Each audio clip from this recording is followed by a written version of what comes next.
Tender mafia કેટલા મુદ્દા ઉઠાવા એના કરતા એક હાથે આખી સરકારનું જ ઉઠમણું કરી નાખીએ એટલે જનતા સુખી થાય.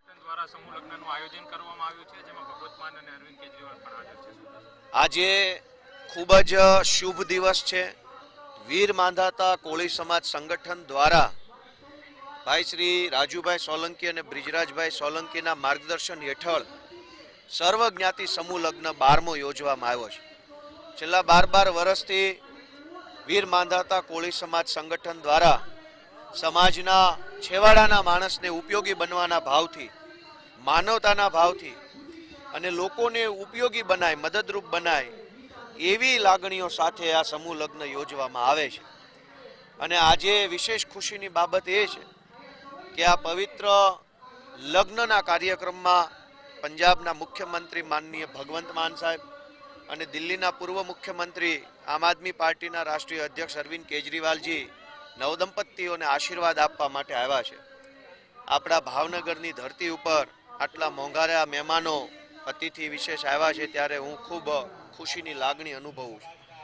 અને આ 151 નવદંપતીઓને ભગવાન સુખી રાખે એવી પ્રાર્થના કરું છું. અને વીર માંધાતા સંગઠનને ખૂબ ખૂબ શુભેચ્છા એટલા માટે પાઠવીશ કે માત્ર કોળી સમાજ નહીં, તમામ સમાજની દીકરીઓના સમૂહ લગ્ન કરાવવાનું કામ, પ્રેરણાદાયક કામ આ માંધાતા સંગઠને જે ખભે લીધું છે એ ખરેખર બહુ સારી બાબત છે. તમામ કાર્યકર્તાઓ જે વીર માંધાતા સંગઠન સાથે જોડાયેલા છે, સૌ હોદ્દેદારો, સૌ સૈનિકો જેણે આ કાર્યક્રમ સફળ બનાવવામાં યોગદાન આપ્યું છે, બધાને મારી શુભેચ્છાઓ છે. ગોપાલભાઈ, અરવિંદ બીએમસી દ્વારા તમામ બેનરો શહેરમાંથી હટાવી લીધા. અરવિંદ કેજરીવાલ અને ભગવંત માન આ ભાવનગરમાં રાજકીય રેલી કરવા માટે નહીં, ધરણા કરવા માટે નહીં, ભાજપનો વિરોધ કરવા માટે નહીં, સમૂહ લગ્નમાં હાજરી આપવા આવ્યા છે. સમૂહ લગ્ન આપણા એક સામાજિક કાર્યક્રમ છે. સામાજિક કાર્યક્રમમાં મુખ્યમંત્રી આવે એ શોભામાં અભિવૃદ્ધિ ગણાય. પણ ભાજપ પાર્ટીની વિકૃત માનસિકતા જુઓ કે આપણે ત્યાં લગ્નમાં કોઈક આ ભાવનગરની ખાનદાની તો એવી છે કે અહીંયા બારવટા હાલતા હોય ને બારવટિયા જ્યારે મહારાજા સાહેબને ત્યાં આંગણે આવે તો એને માન સન્માન આપવામાં આવતું. એ ભાવનગરનો આપણે વાત કરીએ છીએ.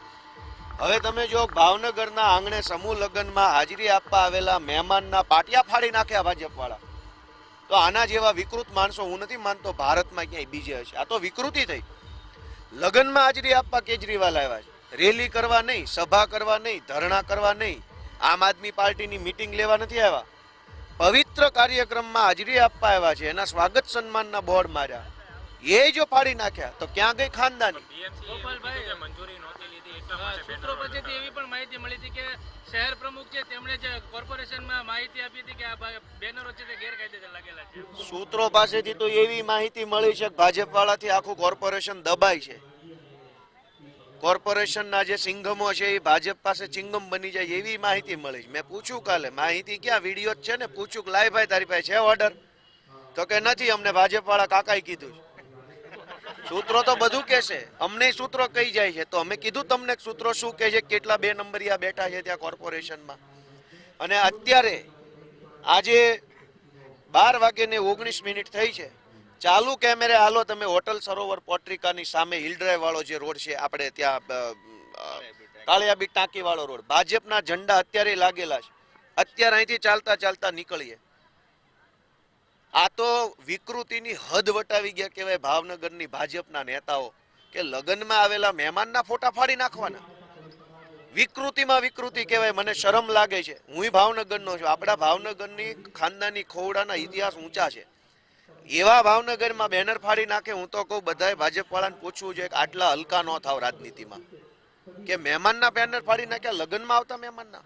અંતિમ સવાલ, જે પ્રમાણે બજેટની અંદર નશા મુક્તિ કેન્દ્ર છે તે શરૂ કરવા માટે 15 કરોડ રૂપિયા ફાળવ્યા. બજેટમાં ગાંડા બાવળ કાપવા માટે 97 કરોડ રૂપિયા ફાળવવામાં આવ્યા છે.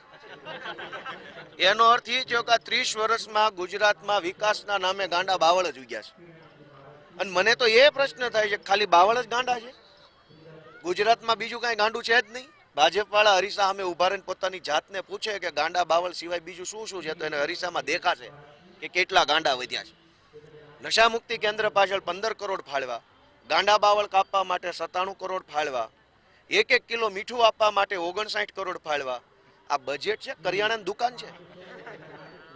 લોકોને સિંગતેલ આપવા માટે 100 કરોડ ફાળવા, મીઠું આપવા માટે 59 કરોડ ફાળવા, ચણાની દાળ આપવા માટે 100 કરોડ રૂપિયા ફાળવા, 32 લાખ ગરીબોને પ્રોટીન યુક્ત ચણા આપવા માટે 125 કરોડ રૂપિયા ફાળવા.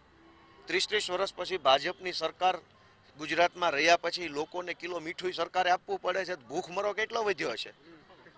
નકર દુનિયામાં ભારતમાં સસ્તામાં સસ્તું દાઢી કરવાની પતરી, મીઠું ને માચીસ 3 વસ્તુ સસ્તી છે. એનાથી સસ્તું કાંઈ આવતું નથી. પાણીની બોટલે 5 રૂપિયાની થઈ ગઈ છે. મીઠું સરકારે દેવું પડે એ હદનો ભૂખમરો આ 30 વર્ષની ભાજપની સરકાર પછી આવ્યો છે. એટલે બજેટમાં 59 કરોડ રૂપિયાની જોગવાઈ કરી કે સરકાર મીઠું આપશે. હવે મીઠાઈ સરકારે દેવા પડે તો વિકાસ કોનો થયો ને શેવો વિકાસ? અને 15 કરોડ રૂપિયા નશા મુક્તિ કેન્દ્ર પાછળ ફાળવા છે. શેનો નશો? અહીંયા તો કહે છે ને ભાજપ વાળા કાંઈ ટીપુય મળતું નથી, તો નશા મુક્તિ કોની કરવાની છે? 15 કરોડ રૂપિયા પબ્લિકના ખિસ્સાના ટેક્સના વાપરી નાખશે દારૂડિયાને દારૂ છોડાવવામાં. તો દારૂડિયાને દારૂ છોડાવવામાં પૈસા વાપરવાના બદલે બુટલેગરોને જાલીને પૂરો જેલમાં. તો નશા મુક્તિ કેન્દ્ર ન ખોલવું પડે? તમે આ મુદ્દો વિધાનસભામાં અરે ઉઠાવે નહીં, આખી સરકાર ઉઠાવવાની તૈયારીમાં છે અમે. મુદ્દે શું થશે?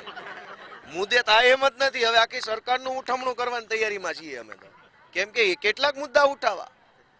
ડ્રગ્સનો મુદ્દો, દારૂનો મુદ્દો, જમીન માફિયાઓનો મુદ્દો, ખાણ માફિયા, શિક્ષણ માફિયા, દવા માફિયા, ટેન્ડર માફિયા, કેટલા મુદ્દા ઉઠાવા. એના કરતા એક હાથે આખી સરકારનું જ ઉઠમણું કરી નાખીએ એટલે જનતા સુખી થાય એમ છે.